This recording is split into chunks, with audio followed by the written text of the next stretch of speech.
Hey everyone, welcome to High Heels and Hay Bales, the podcast where polished meets practical, legal meets lifestyle, and debt meets dirt. I'm Kristen, your resident farm lady, keeping it real about motherhood, homesteading, and the funny side of figuring out life. And I'm Adrienne, aka the Ladylike Lawyer. I'm here to help you make sense of money, debt, and the legal stuff without boring you to tears. So kick off your boots or heels and let's get into it. Let's get into it. Welcome back to High Heels and Hay Bales. It's Kristen and Adrienne, your favorite podcasters. If we're not, we should be. And we have had some technical difficulties this morning, so we're kind of giggly in frustration. Yeah, I mean, giggly is being nice about it. Like I want to slam the computer into the wall and I want to scream at the top of my lungs. I want to be like the Valley when they just like put the pillow on their face and scream. That's how I feel right now. Well, speaking of frustrations, things that are incredibly frustrating, we've decided to talk about the American healthcare system today and why all the myths about the healthcare system in America being the best healthcare ever is probably not reality, right? I mean, yeah, I'd agree 100%. I have lots of thoughts. I've been thinking about this, having conversations with myself all week since we decided to talk about this. Yeah, and we decided to talk about this because I've been to the country of Greece 2 times in the last 10 years and required healthcare treatment in that country both times. So the first time I was there, I slipped on the edge of a pool because everything there is marble, and marble next to a pool is never safe. So I tore my MCL, my medial collateral ligament in my knee.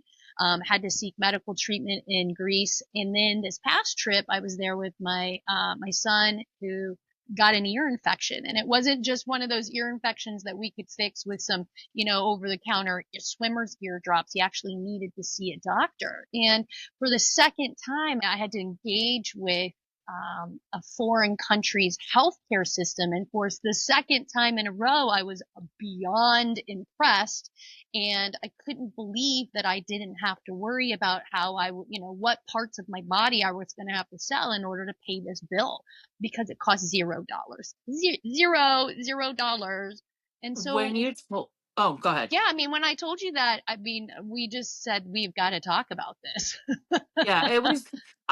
You're like, hey, how much do you think this costs? And I'm like, $100? I don't know. And you said 0, and I almost threw my phone. I'm like, this is ridiculous. Like that. When I had an ear infection a couple months ago, first ear infection ever, I put off going to the doctor because I didn't want the bill. Mm-hmm. And then I finally had to go, but I had to go to urgent care because my doctor couldn't get me in for 3 more weeks. Mm-hmm. So I go to urgent care, and that visit alone, after my copay, was $475. And I had a $50 copay.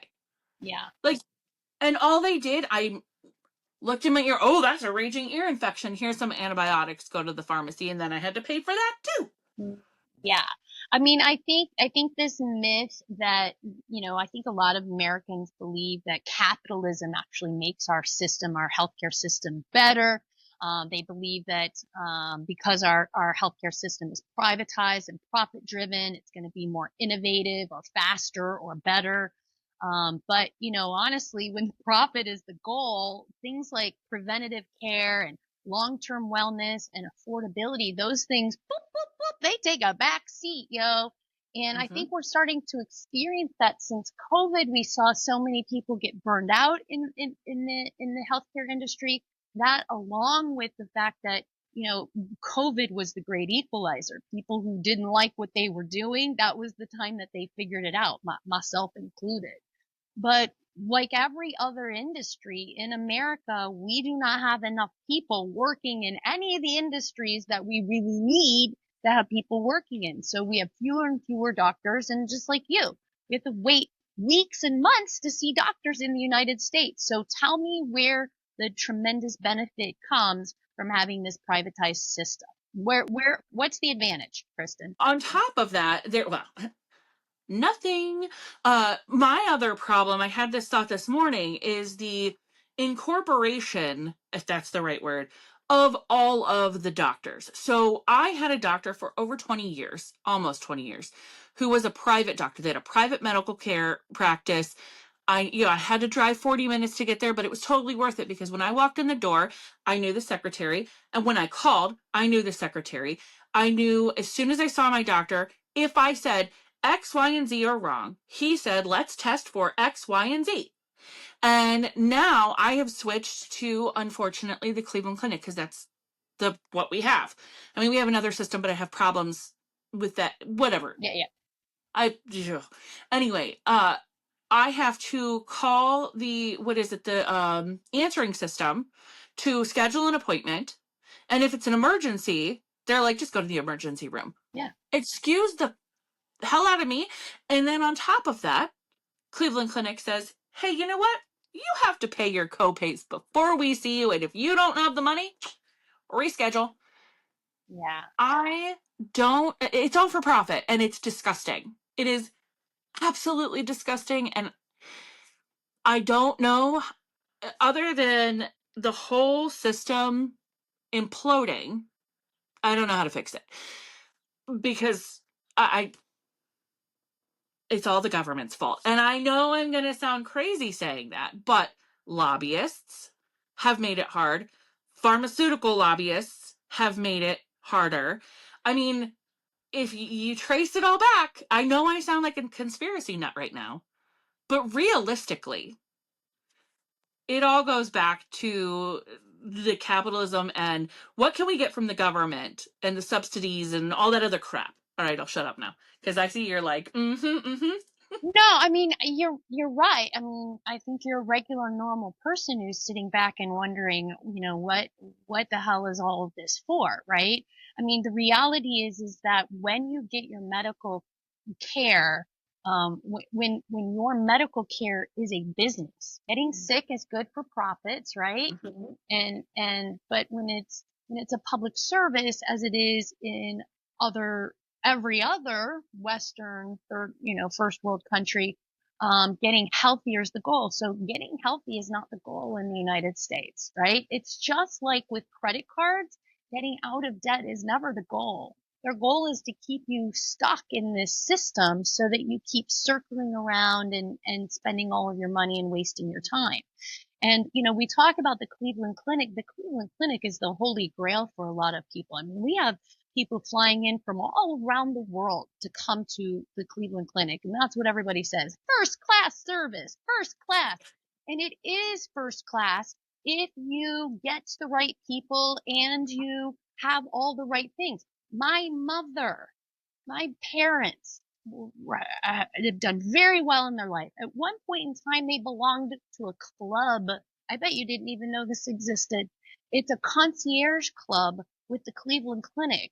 And so you could pay like $1,500 a year and you got fast tracked into the things that you needed. They had that at one point in time and my parents belonged to it. But that did not prevent them from misdiagnosing my mother. My mother went in with classic signs of having a stroke. And a resident looked in her ear and decided she had crystals in her ear and sent her home for another 24 hours and she continued to bleed. And so when we got her back to the Cleveland Clinic, at that point, they hustled into gear and they saved her life in that moment. And they are very good at that, but they're not perfect. They're not infallible.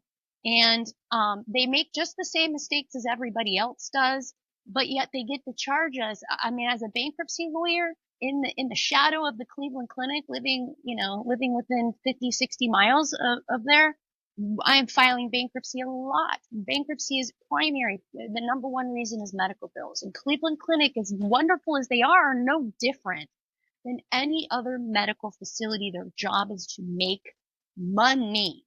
It is to make money. And when we are putting our healthcare and our lives and and everything that matters into a for-profit system, we have to understand and we have to be ready to accept the consequences of that. And that's what I think most people don't understand about our healthcare system. I grew up with parents my dad had chronic kidney disease and my grandmother and my uncle. I mean, we were always in the emergency room, at a doctor's office, at a hospital for surgery, at something. And as a young human being, I witnessed all of these things. Right. I saw, even 30 years ago, I saw a doctor saying, well, let's try this, and this first, and then we'll get back to that concern if it's still there. And at 10, 11, 12 years old, I'm like, why not just do this first? And many times I would take my parents to the hospital. You know, my mom had a heart attack when I was 15, Oh, wow. and I didn't I know that. didn't, oh God, my parents, I could tell you stories. Um, I didn't have my driver's license at the time, and it was emergency, it was ambulance or drive mom to the hospital. And I got behind the wheel and I drove my mother to the hospital. Um, and I walked in, I said, my mother is having a heart attack. She had all the symptoms. And she's like, well, we need to figure it out first. I mean, maybe I'm a little over dramatic sometimes, but I mean, it felt like not only is it's, I have a lot of things to say about the healthcare system, but I felt like it didn't matter the actual problem. It was who could pay faster. As a person who's been a big woman all my life, it's always, hey, lose some weight and then come back and talk to me. But, you know, go to these specialist appointments first Mm-hmm. to see, or have surgery. So Yeah. it's always, let's do the most expensive thing, but we're not actually going to fix the problem. Well, and I think that that's, the difference between, EU, the European Union, the difference between healthcare in other first world countries and healthcare in the United States is that healthcare is seen as a public service. It is seen as it's public health. Like we all have to stay healthy, but in America, again, it's always, you pick yourself up by your bootstraps. And, if you're healthy, congratulations, because you're doing something right. I do want to take a step back here and say that obviously I have a lot of opinions about this, but as we all know, I have excellent health care coverage because I pay a gajillion dollars for it. We'll break that down here in a second. But last year, I was out on my own. I've been self-employed for a while, and I pay last year I was paying $2,014 per month after taxes for health care for me, and my daughter and my son. And when my daughter got sick, we took her to a hospital because we have great health insurance and we have all the money in the world, really. I mean, like we could have liquidated a lot. We could have afforded to do anything that was necessary. We had those resources. We could have begged, borrowed, and pled, and we could have found money somewhere, right? Like that's just kind of who we are. We've got the resources.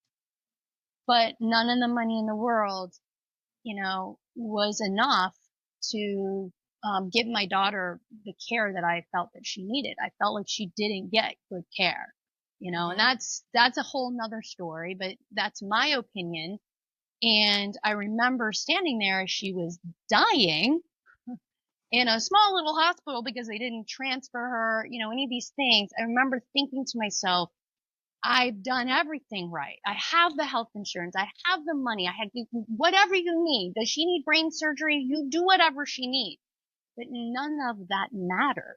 Like, so if you think that everything's going to be great for you because you have all the resources and the great health insurance, they still failed. The healthcare system is still not good enough in America to prevent people from falling through the cracks. And not only do we have a healthcare system that is leaving a lot of people behind, but number two, it's not even this fabulous system for wealthy people. I mean, everybody thinks, well, if I've got a problem, at least if I can find the money, I'll be great in America. Nope. That's not the case. And that's what I've learned over the last year from my own experiences, is that none of it helped. They still got mediocre care and a daughter who didn't survive. And so if it's happening to me, obviously it's happening to people in all socioeconomic categories. And I don't have any reason to think that her outcome would have been anything but better if she'd been in another country. I don't have any reason to think that I have a feeling that she would have been alive if we had been in Greece. And that's what I honestly feel. And, you know, I'm emotional, right? I've got anger and feelings, but I feel like I've been processing them pretty well. I'm trying not to put blame where it doesn't belong. You know, my daughter had personal responsibility for her own health. But at the end of the day, everybody says this is a great system and this will, you know, this is why we do it for profit. And I'm here to tell you, well, that doesn't work either. So maybe we should be looking at something else. Well, honestly, I knew that was going to come up because I have had, you know, family that has been in a socioeconomic standpoint as you, very, you know, well off, able to pay that $1,500 concierge. I knew it existed. Mm-hmm. My grandmother. And, you know, my husband and I have health insurance that's decent health insurance. We're very lucky to be able to have this because he works in a factory. If he didn't have a normal job, we wouldn't have health insurance. I couldn't afford it. Right. And we get very mediocre healthcare regardless. But we've had family members that have been in that situation where they have all the money in the world, can do whatever, and we still have suffered that loss. And it's astounding to me knowing I have family that lives in Europe, in the country of Hungary still, and they're, I can't remember who it was, a family member had gotten sick, and there was no question. It was, we figured this out. They had surgery. They're fine. Here, it would have taken 6 months to get that surgery. Yeah. It's all about the money. And Jeremy's aunt, one of my very best friends, she has been ill for a long time. She started having issues with her lungs. They couldn't figure it out. And they kept saying, oh, you know, you're overweight. Always the fabulous answer in America. And about 5 years ago, I was like, this doesn't, have them check for this and this. Because I wanted to be a doctor at one point. Like, until I was about 13, 14 years old, I thought I was going to be a doctor. That's I really cool. did. One of my useless talents over here. But I was like, hey, have them check this out. And she mentioned to the doctor, no, that's not it. Don't you know, 5 years later, they finally said, oh, yeah, that's what you have. The only treatment is chemo. She doesn't have cancer, but it's a strong chemo that she has to have in order to save her life. Medicaid, because she is disabled, Medicaid wouldn't approve it. And then her secondary insurance that her husband pays for wouldn't approve it because Medicaid wouldn't approve it. Finally, they got it approved. And now look at what the government's doing, cutting all of this stuff behind closed doors at 1:00 in the morning.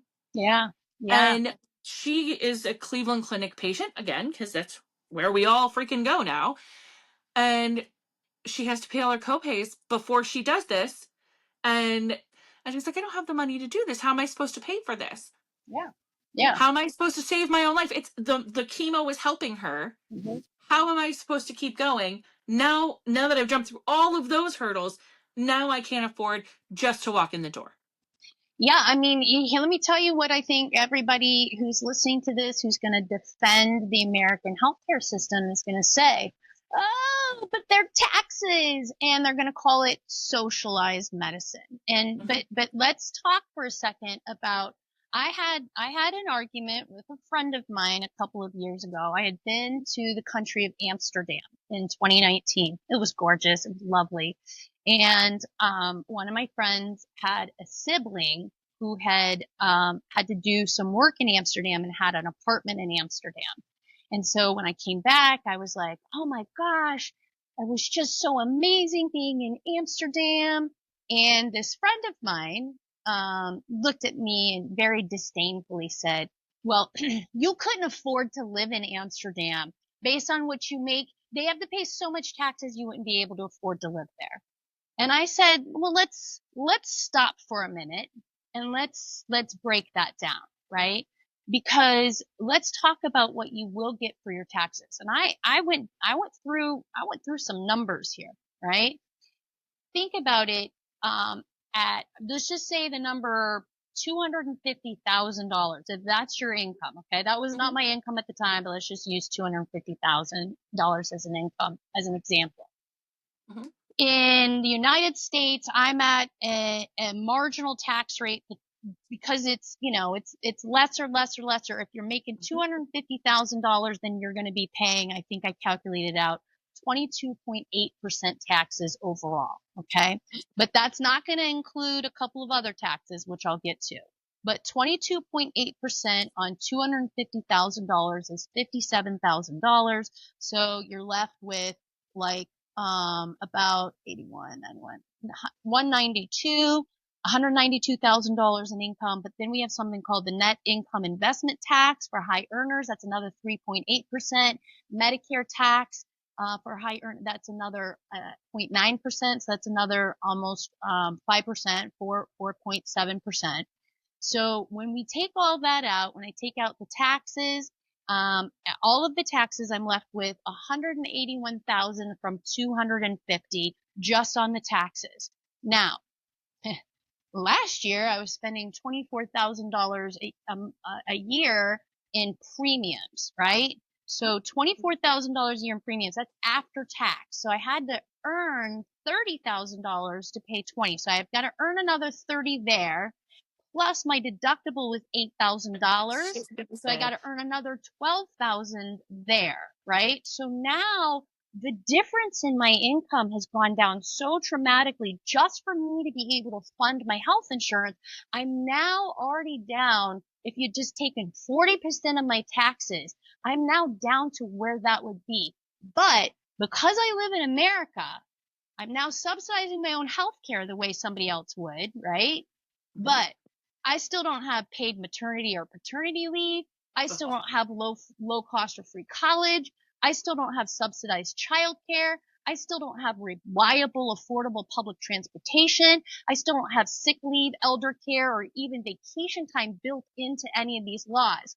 So I showed him how I could move to Amsterdam and use their healthcare system and their amazing transportation system. I could have raised children on $250,000 if that had been my income, and how much better the quality of my life would have been if I had not been here. Now, of course, I enjoy tremendous benefits from being an American, and I don't want to dismiss that. Okay.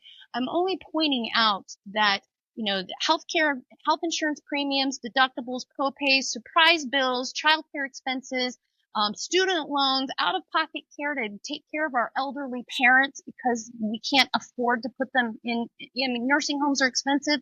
These are the offsets. And so at some point we have to say to ourselves, we are insisting on this open market for our healthcare system, which isn't even the best healthcare system that we can get, from what I can tell, in exchange for the illusion of freedom. When our European friends, this is how they're traveling around, this is how they're getting educated, this is how they're taking care of their kids. Do you know that in the country of Greece, there's 17 mandatory weeks of maternity leave? 8 weeks are before the baby's born and 9 weeks are after the baby is born. And then they can make you like you can negotiate to do a 4-day work week for the first 6 months. Like there's all these rules that allow you to be a freaking human being, to be a human. Just like it's almost like the healthcare just is like the tip of the iceberg as to what's wrong with America, except it's everything could be the tip of the iceberg, Right. realistically. Right. I mean, you talk about maternity care. In Europe, I'm going to look this up because I don't want to say this incorrectly. I had a family member who had a baby, and they said they received 2 years off after the baby was born, paid. They can take up to 3 years paid. And after the first 2 years, it's like a lower rate. So it's, you get, it says 2 first years at a high earnings related rate and the last year at a lower flat rate. 3 years. I mean, and that's Years. even in Greece you get $2,000 birth allowance, Yes. so that when your baby is born, you can have a safe car seat for them, so that you don't have to go to charitable organization. Like, we all are like, oh, just go to a charity, they'll take care of you. Like, we are getting to the point where there's not enough charity for everybody, obviously, and it's just ridiculous to assume that people can just figure out how to take care of a baby and work their ass off for minimum wage just so that they don't starve to death, because that's what we'll let them do in America. It's just, Exactly. I'm on a soapbox. Like the whole, oh no, we're Deep both breath. Deep breath. right there, because the whole pro-life, and I'm gonna go there, because pro-life should be pro-life the people that are fucking living, okay? Not just non-viable, gestational sacs, okay? As a person who went through infertility stuff and lost a baby at 12 weeks that would never have survived, I am still pro-choice because no, okay, hold on. Let me back the train back up here. Pro-life should be pro everybody's life, right? So you want the babies to be born? Okay, then feed them. Make sure their parents can keep them sheltered. Stop taking away free lunch care or free lunches for kids whose parents are barely making enough to keep the shelter over their house. And the lunch at school might be the only food they get. I definitely want to be the voice of reason here and say that, I definitely respect your position on pro-life and pro-choice. I hear you and I understand that. There are a lot of people out there who are pro-life, and I want to stop for a moment and I want to show them a bit of respect, because I do have some very good pro-life friends who put their money where their mouth is. They walk the walk and they talk the talk, and I respect them a lot for that. I think that what you're speaking to is the hypocrisy and the lip service that we get from a lot of people, and on both sides of these aisles. Absolutely. And the reality is that it is especially frustrating to hear people who claim to come from a place of faith and morality, who care so very, very much about an unborn life. And that's fair, but it's hypocrisy to suggest that we need to, that our efforts need to be put into, stopping women from, exercising healthcare in their own way, shape, and form, to, actually caring for all these humans. Because the biggest concern, of course, is that, in America, we say, listen, if you're a single mom and you get pregnant and you're working at Bob Evans, that's your fault. That's a you problem. You stuck with that. You shouldn't have done that. You shouldn't have done that. That's like standing over somebody when they've fallen down and saying, you shouldn't have tripped over that. You shouldn't have been wearing those shoes. You shouldn't have been XYZ, when they're laying on the ground. So now the question is, who are you? What kind of human are you that you walk by the mom laying on the ground who's had a knee on her neck, and you just keep walking around her saying, you shoulda, you coulda, you woulda, you shoulda, and then looking at her kids as if they're needy little greedy grubby grubs, right? Instead of saying, this is my belief. I believe all children, because at the end, and I will say this out loud, Kristen, I do believe there are a lot of people out there who don't give a crap about other people at all. Not somebody else's kid, not somebody else's body, not somebody else's life, not somebody else's reality, not anything. Don't care anything about them. And I believe that there's more people like that than we realize. And so for those people, right? A government has to have some type of safety nets. And I think that's what the European Union has figured out along the Yes. way, is that the safety nets are what really make the quality of life different. I mean, it is one thing to be able to shoot to the stars and become a bajillionaire in the United States, but the likelihood of doing so is so small, and the trade-off is that you are giving up safety and security in so many other lanes. And we have way too many people in this country who are not safe, who do not have safety nets, who do not have a way out, who do not have a way to get food, a way to put shelter over themselves. And we're just really not doing anything to help those people, not in our healthcare system, not with our, not in the laws that are moving forward. We're literally taking away safety nets from these people as we speak. Well, We're I just think, taking them away as we speak. oh yeah, I think that's part of the problem. And the way I see it is that those people that don't care about other people and that will just walk around and say, oh, those are just dirty little kids, we don't want to help those, or that old lady, whatever, she's expired, whatever. Those are the people that are in our government right now. And those are the people making the laws, because they don't care. They don't see anything outside of, we need our again, I might be a little over dramatic about things. However, I was raised, as I know you were, to be a good human being, to care about the people around us. And that is what, you know, that is what scares me about right now. Yes, even the EU is looking at us like, what the hell are they doing? What is going on? How can they treat their people like this? How can they illegally deport people? How can they, Right. how can they be planning to build camps? I mean, lots of words could come out of my mouth right now, but it's, it takes people like, in your, again, economic level and mine, we're both like, okay, we both see the problems here. We are both doing what we can, but it's scary because it doesn't feel like there's enough. And we're still equally both fighting.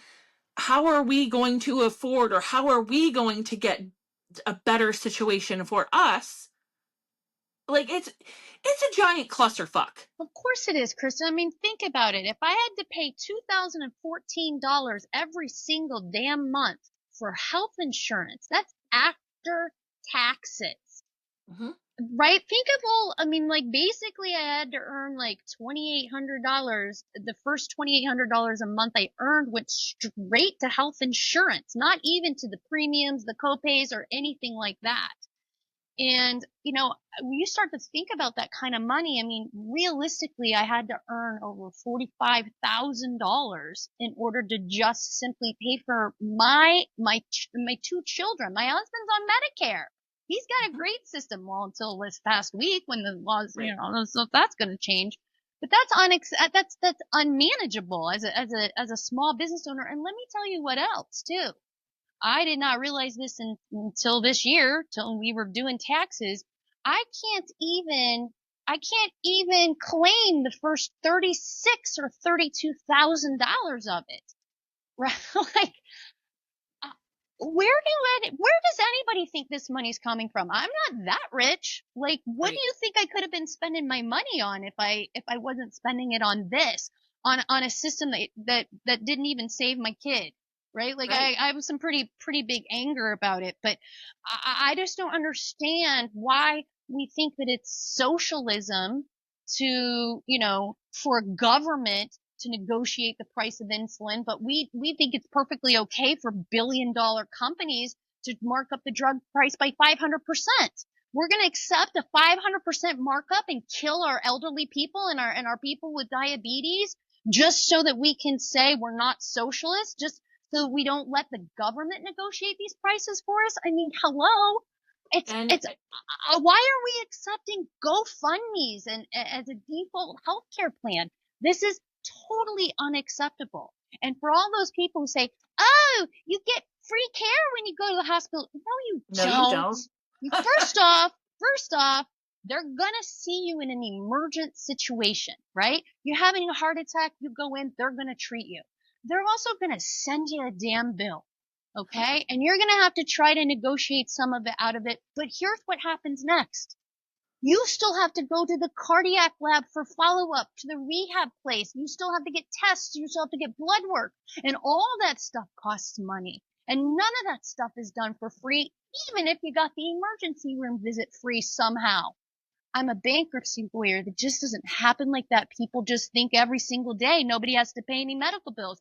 Every single day I file bankruptcy for people who have medical bills. We had to put our homes at risk. We had to put our lives, our entire futures at risk to get out from under this debt. I mean, thank God bankruptcy exists. I mean, we all know how I feel about that, but come on.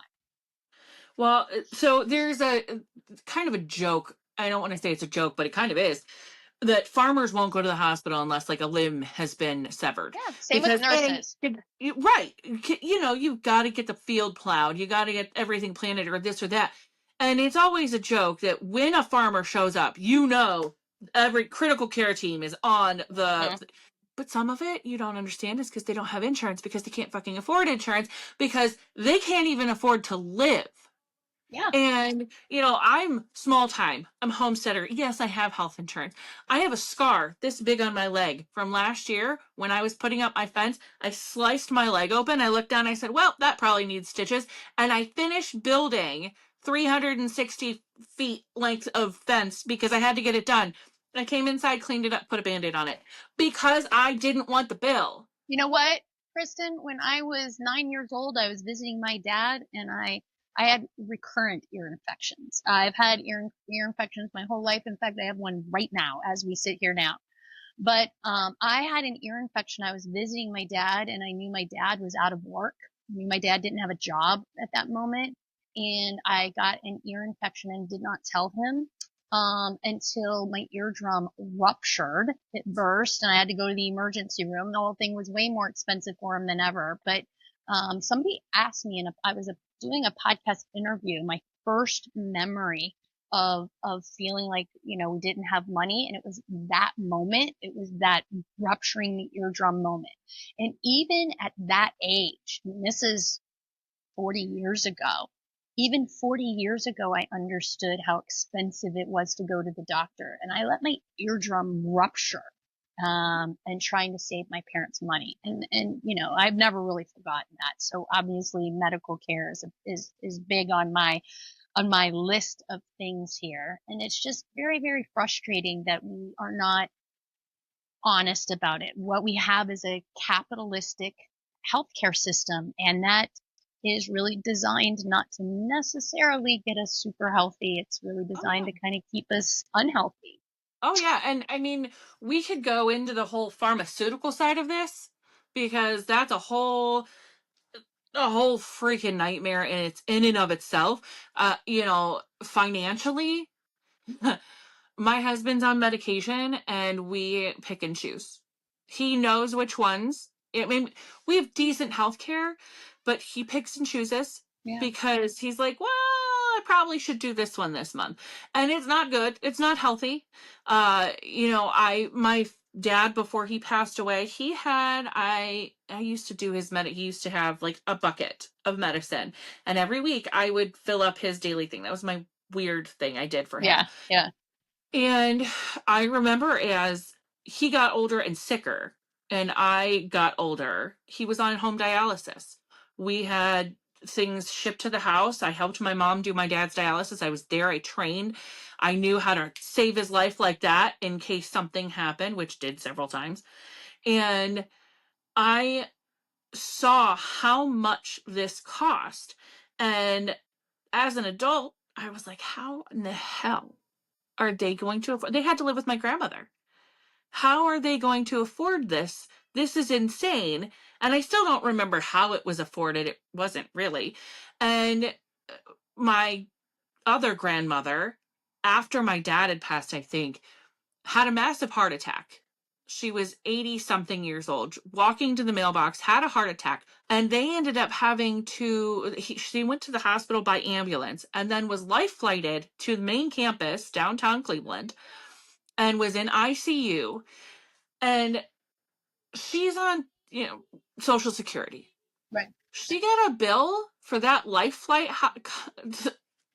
She's like, I wish you guys just would have left me. I don't know how I'm going to pay for this.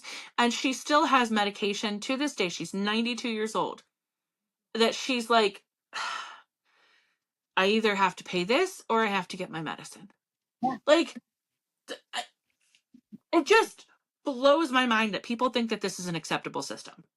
I just want to, when I slipped in Greece and I tore my MCL, it was the night before we were going to fly out. My dad happens to speak Greek fluently. So, he was we weren't all together, but he was able to call the local hospital in Athens.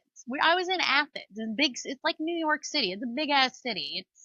He called the hospital and he went through, what the time frames were. They would get me in. I could get an MRI. They were estimating it was going to take me about 5 hours from the time I arrived to get an MRI and to get out.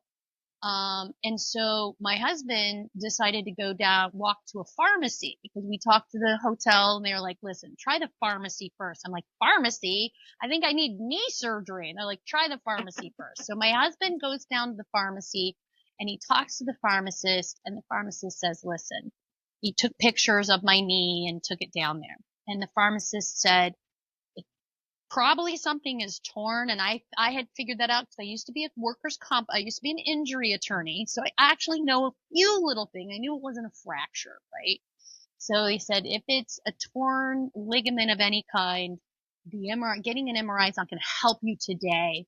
Let's try and get her home. So he gave my husband, we sold him some, anti-inflammatory and pain reliever. He sold him, anti-inflammatory, a pain reliever, a brace for my knee, and crutches. Okay. All 4 of those things were less than $50 out the door. Mm-hmm. So my husband comes back to the room. He gives me the medicine. We put the brace on. And the next day, I get myself, a taxi takes us, Greece. They bring a wheelchair. They take care of me the whole way through security. Wheelchair. They load me on a plane using the cargo stuff, right? Like that's how bad it was. I get home and I have an appointment scheduled with an orthopedic doctor within hours of. I get home at like 2 in the afternoon, going straight to the doctor's office. I get there. I'm exhausted. I've got this brace on. I've got the medicine in my hand, the 2 medicines, the stuff. The doctor looks at me, he examines me, he goes, this is a torn MCL. I can tell. I said, do you need an MRI? He goes, nope, I can, they're fancy that way. Right. And then he said, well, I got to tell you, Adrienne, he said, this is the anti-inflammatory I would have prescribed for you. And then he picks up the pain reliever. He goes, and this is the pain reliever I would have prescribed for you. And he points at the brace. It's a nice brace. He goes, and that's the brace I would have wanted you to have. Your health insurance would not have paid for it. And I just sat there thinking, I got everything I needed for less than $50 at a pharmacy. And I have a brace that my own fancy goddamn insurance that I pay a fortune for wouldn't even pay for. I'd still have to pay for this out of pocket, and it would have been like $600. And that's what life is like in a different country. Yep. My son saw a doctor, an actual real doctor in a little urgent care facility. We treated him, sent him home with the medicine, with the antibiotic drops for his ear. Not a single $0. Bye-bye. Have a nice, safe day, son. Enjoy your vacation, but be careful, right? Like it didn't stop our trip. We didn't have to figure out how we were going to take out a loan for $3,000 to pay an emergency room, right? Like that is what is possible out there. And we just, you should ask your friends and family, what happens when you get sick abroad? Because everybody else has stories. Everybody else has stories like this. I know that they do. When I was 8 years old, my grandmother took us to Hungary. My older brother and I, we went to Hungary for 3 months, like the whole summer we were there. And my grandmother was a citizen of Hungary. She escaped, came over here. Now she's an American citizen, all that jazz. This was 1992. And at one point, I know she took us to the dentist. Why? I didn't understand why I was in a foreign country going to the dentist. But I had my teeth cleaned, fillings done. I didn't need anesthesia. I didn't need Novocaine. I didn't need any of this. They were like, oh yeah, you're good. It's just little things. Sent us on our way. My grandmother didn't pay for anything. She had That's dentures probably made. why you went. You were probably Yeah. visiting her. She's like, let's get you to the doctor. Let's get you to the dentist while you're here because we got to pay for it back there. Well, she went and got dentures and didn't pay for it. There you go. Or maybe she might have paid a little bit or something. I don't remember. And then at one point during the summer, I don't know what happened, but I got really sick. I was a little kid. I got very sick, and my aunts or my grandmother, somebody called, and the doctor came to us, which to me was fascinating. And she saw me. She, did whatever. Again, 30 some years ago, I don't remember any of this. I just remember the doctor came to the house, decided what was wrong with me, and like 2 days later, I was fine. And my grandmother, nobody paid for anything. Yeah. And I didn't understand that was how it works in other. I mean, I was 8 years old. I'm like, this is different than at home. Yeah. Yeah. And what's interesting too is we were in Greece this last time with my sister and her significant other, and I don't think I'm saying anything that people don't know, but she and he are going through fertility treatments. They've been trying to have a baby. And, what I learned is that she lives in Pittsburgh and flies to New York like once a month to do this fancy stuff and this stuff that's costing a fortune. And they just have 9 jobs and they're just trying to make it by. But the doctor that she's working with in New York City is a part of an organization that is at the hospital on the island of Crete, where we happen to be. And so my sister was explaining to me that the hospital, literally within 30 minutes of where we were staying on this island in Greece, is the Mecca. It's where people come to get pregnant. Well, and she's like, if they can't get to New York, they come to here. And she's like, they're doing cutting edge work here. They're doing cutting edge work in other countries, in other hospitals. They've got wonderful healthcare. They are making breakthroughs. People are going to their countries for treatment. And so you have to put that into perspective. I mean, I know we're gonna wrap it up here soon, but let's be honest. We have been convinced that it's just normal to go bankrupt from a hospital stay. But the rest of the world is looking at us like we're in a hostage situation. We are. And they're not wrong.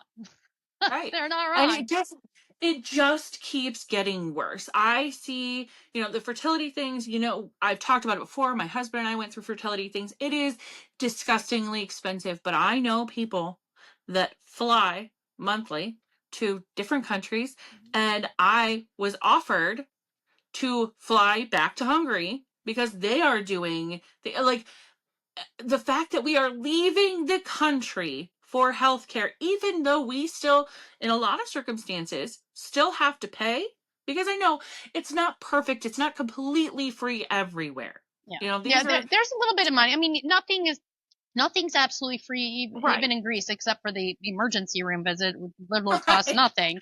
But even we had to pay like $47 for a brace, medications, and crutches. Like all of it was $47. Right. But so, I mean, we weren't like, even if you go to Walmart, crutches are like $42.99.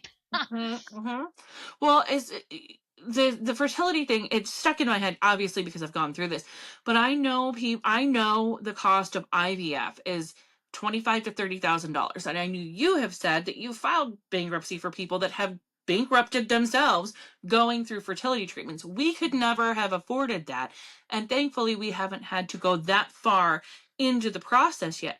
But I know of people that instead of paying an American doctor $30,000 to have fertility treatments here, have flown multiple times to different countries, done all the processes, and come back and been pregnant and have saved money. For sure. It's not nearly as terrifying or scary to seek medical treatment abroad versus here. I mean, we have anxiety here.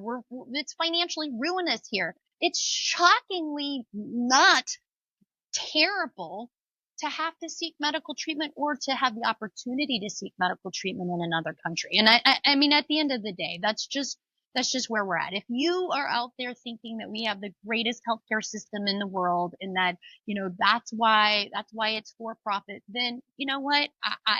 Wonderful for you. I sit here as somebody who's paid into the system and I've suffered, and I've watched other people suffer. And as a bankruptcy lawyer, this is obviously something that's near and dear to my heart, because I just think that this is an example of the way that debt happens to us in America. And I'm tired of the myth that, taking care of each other is somehow a bad thing, that we're going to name it this word socialism. I mean, it goes back to what we were talking about with FDR and this theory, up until FDR, businesses, the belief was that the government existed for the benefit of businesses. And, Roosevelt changed that with the New Deal. I guess we're at a crossroads now. Who are we? Are we New Deal people? Are we Teddy Roosevelt? Are we FDR, not Teddy, but FDR, Franklin Delano Roosevelt? Or are we, what life looked like? Are we robber barons, right? Are we good, or are we capitalistic, right? Like, where do we lie? And I think that's the $1 million question that you and I are probably not going to answer today. Right. And we definitely aren't, because I then think to myself of, okay, all the people that do rely on these programs, and people I know, lower income people, people in poverty, essentially, disabled, not, I don't want to say that this is not the way this is going to come out wrong. People that rely on disability, or people that rely on the federally run medical programs, that still think that that for the people system is bad. I can't wrap my mind around that. That's what I don't get. It's And called I think that's what, propaganda. We call it well, that's true. propaganda, and it Yes. is all of the people and corporations that benefit when Yep. people put their own best interests aside. It's called Absolutely. propaganda, and that's probably a really good place to end this one on. I got a little indignant in this one.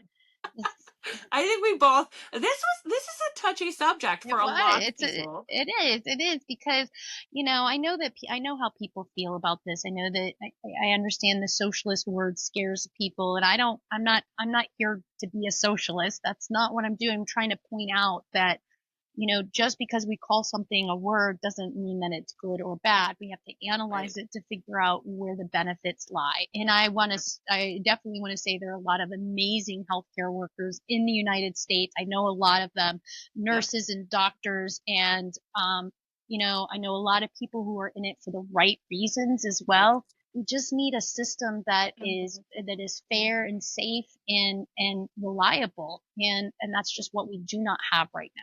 And that's my criticism, and I'll die on that hill, because I feel like I've seen it. But it's okay to have different opinions about this, but let's keep our eyes open and pay attention to what's really happening.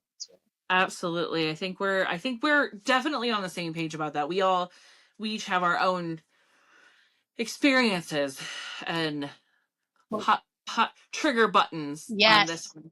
This was a trigger button for us. We got to do something fun next week for the audience. We do. Because we went serious on this one. I actually asked ChatGPT, I'm like, how can we lighten this one up a little bit this week? But we didn't. No, we'll lighten up next week. We'll be funny again next week. Yeah.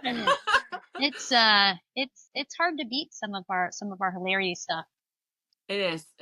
I will end it on this note. You did mention something earlier in this episode about when you had to drive before you had your license at 15 to take your mom to the hospital. And I want to tell you that my mother had major surgery. She had part of her lobe of her lung removed from a genetic malformation. But she had this done when I was 14 years old. And it was just my mom and I. Right? Living in a rented house in Toledo, Ohio. And my mom was couldn't get around. And so I drove. I drove to the grocery store. I drove my mom to the hospital. I was 14, and that's just what we did. That's what boomers did to us Xers and us millennials. We were driving around, and then my mom had the gall to be angry at me when I would sneak the car out when she wasn't looking. What are you doing? I'd be like, listen, lady, you're giving me mixed signals here. Right. On that, I learned how to drive. I mean, we lived on a farm, obviously, most of the time. But my dad had me behind the wheel when I was like 6, teaching me how to drive. Yeah. We had some really jacked up stuff going on when we were kids, man. But, like, my kid's 11, and I'm like, do you want to learn how to drive this summer? And she's like, I can? And I'm like, dude, I knew how to drive stick by the time I was your age. Exactly. So there you go. All right. We knew we'd get back to our boomers are driving us crazy roots. You knew we'd get back to that. So, all right. Yeah. That is a good note to end this one on. Okay. Well, let's have a less stressful week this week, please. Yeah, let's stay out of the doctor's offices. Let's take good, healthy care of ourselves so we don't have to pay into the system. Yeah. And see if we can go another week without any kind of bad things happening. Let's do that. I think that's going to happen. We're due for a good week. We're both due for a good week. We are. Let's get it, girl.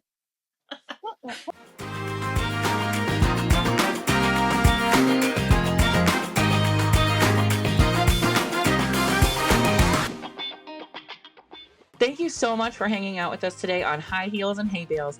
If you laughed, learned something, or just had a good time, make sure to follow wherever you listen. And don't forget, we've got even more for you. Head over to highheelsandhaybales.com and subscribe to our newsletter and Substack for exclusive behind-the-scenes content, bloopers, and tips you didn't even know you needed.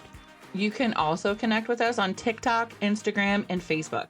Send us your questions, funny stories, or topic ideas, and we'd love to hear from you.